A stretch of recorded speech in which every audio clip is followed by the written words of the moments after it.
Even if you are not a self-admitted sci-fi geek, you're probably familiar with a line that has come into the larger culture, and that is, resistance is futile, you will be assimilated. This comes to us through Star Trek, and it was voiced by the many that made up the Borg. The Borg were something and are something to be scared of. They were made up of all of these different creatures, whatever kind of creature you were born as, human or Vulcan or Klingon, except that you had been assimilated and robotic parts added to you and added into your mind so that you were now part of a hive mind. They were one of the scariest ones because what happened when you were assimilated was that all of the things that you knew, all of your skills, all your knowledge, all of your experiences were effectively uploaded into a hive mind, and every bit of your individuality, your personality, your preferences, what you wanted, all of those were completely stripped away. And so it was a fate worse than death, because not only would you lose who you were, but then every skill and every bit of knowledge that you had and your actual body could be used to do evil. It is a warning against the perils of collectivism gone to the most extreme.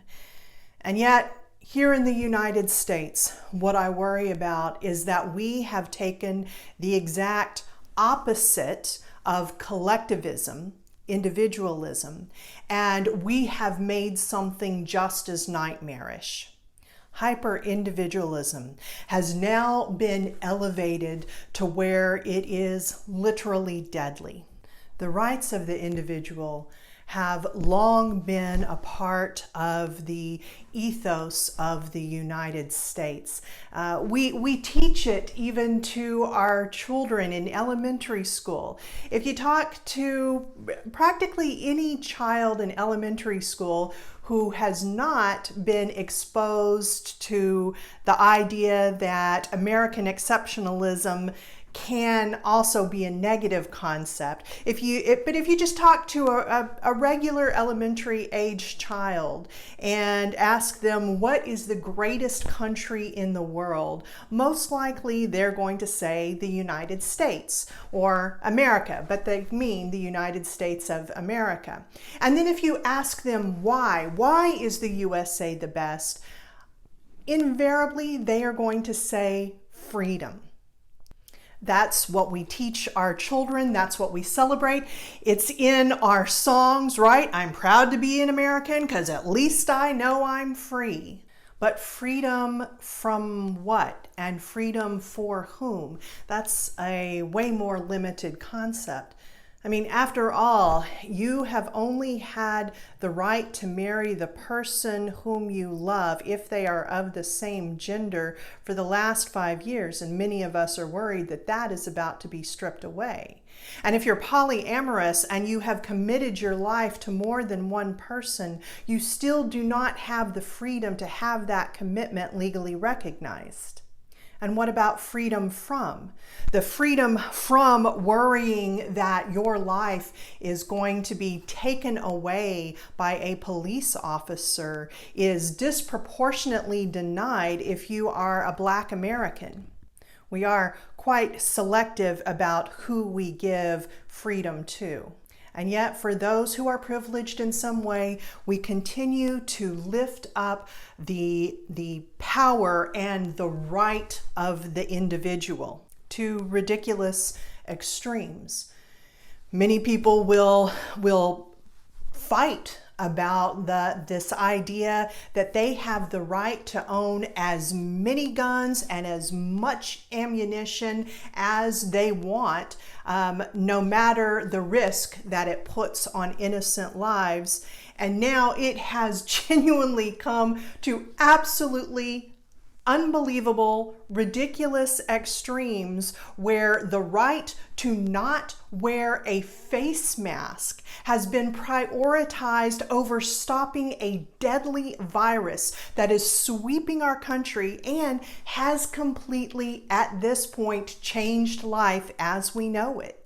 Hyper-individualism and Borg-like collectivism are the two extremes of the continuum that we will be discussing this November, which is the continuum between healthy individualism and healthy collectivism, because we need both and they feed each other, they support each other when it is healthy, and they help us to build beloved community.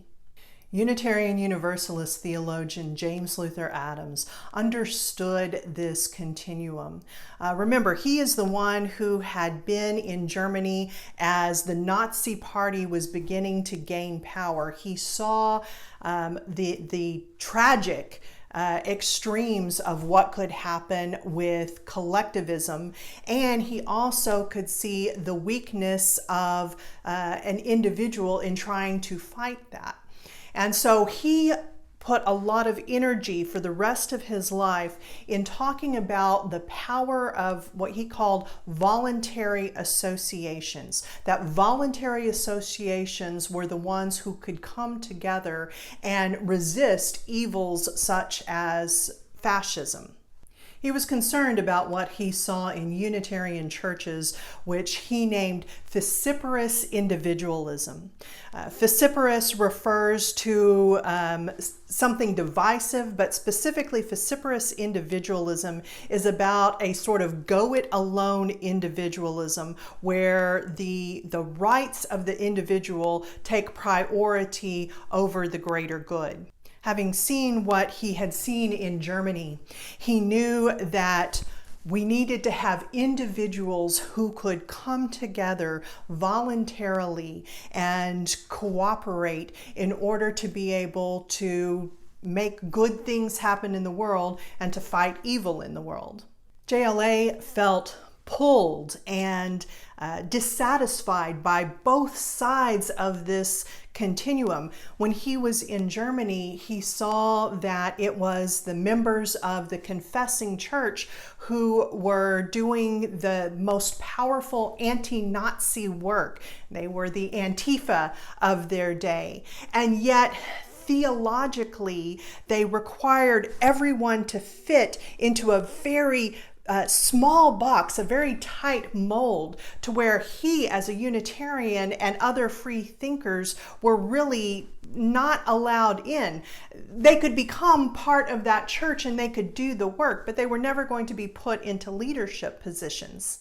But then here at home, he saw the Unitarian church, which at that time was putting such an emphasis on each individual's spiritual journey that there were no conversations about what do we all have in common and how are we all going to work together.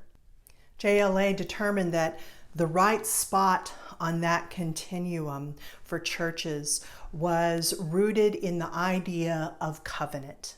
That ideally a church was a voluntary association where you could bring together people with different backgrounds and different experiences, and if they had a common covenant that they agreed to, then they could expand while still maintaining their individuality. They could do the work of cooperation to do the necessary work together in the world.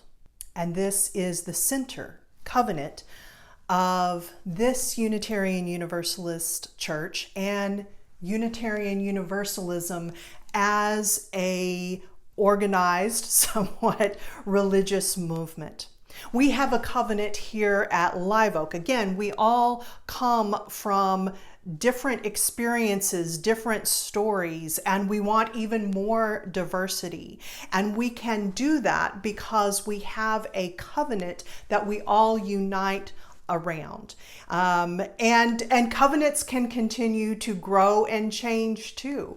How are we going to be changed by everything that we have experienced the last few years and, probably the year to come? It would probably be good for us to take a look at our covenant and see if it needs some refreshing. Unitarian Universalism itself is a covenantal religion.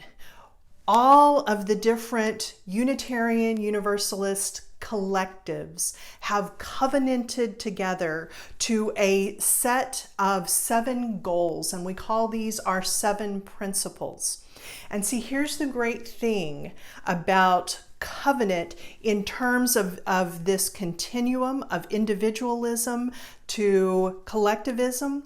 The very first principle is that we will affirm and promote the inherent worth and dignity of every person. So you see, we create not so much a continuum as a circle of individuals working together to create a collective that then supports the rights and the dignity of the individualism.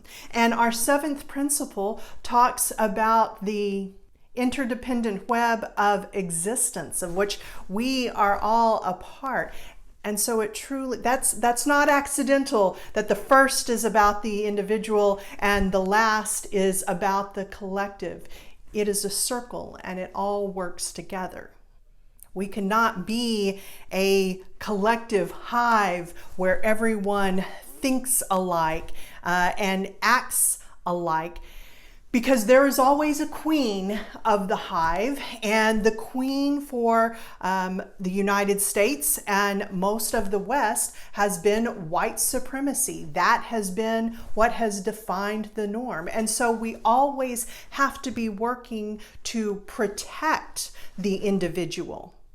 And there are sacrifices that we make as individuals for the greater good, for the collective. We make sacrifices here in this congregation, right? Our time, talent, and treasure, because we know that we are doing something important and we are working both for the collective that we are a part of, this church, but also for the larger community that we are located in.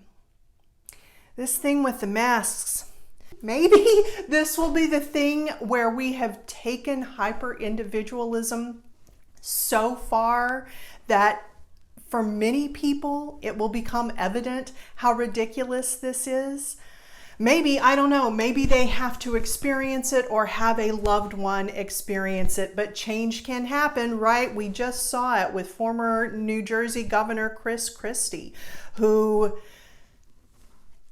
had been part of this collective idea that the individual right to not wear a mask should be elevated over everything else. See, it gets kind of messy, right? Where does the hyper-individualism end and the hyper-collectivism end?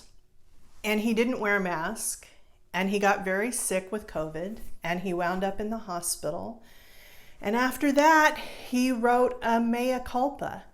And I'm grateful that he did, where he pointed out, look, all you're being asked to do is wear a piece of fabric over your face, and then you won't get sick and other people won't get sick, and we can slow or even stop this terrible virus.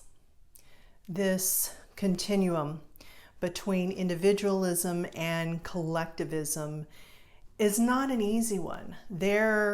It's not always just masks, right? Sometimes there are really hard questions, whether you are in a nation or in a congregation.